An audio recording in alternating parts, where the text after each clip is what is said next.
Hi, welcome to RTC. In today's video, I'm gonna show you how to check your battery health on Windows laptop. But first, I would appreciate it if you click the like and subscribe button. Let's start.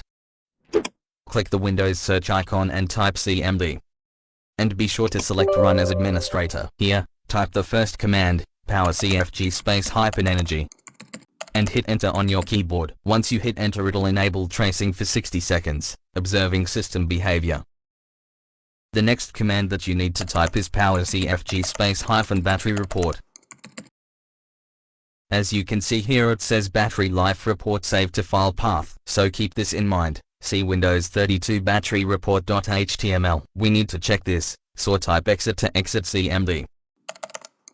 To check, press Windows +E on your keyboard to open File Explorer. Click your C drive, click Windows, then look for System 32 folder.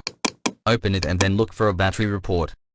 Once you find it, double-click. So this is what it looks like. The formation such as OS builds computer name, and installed batteries can be seen here, so it shows here the battery name, manufacturer, design and capacity, and full charge. I hope this guide has been helpful. Please make sure to like, share and subscribe to our channel. Thanks for watching.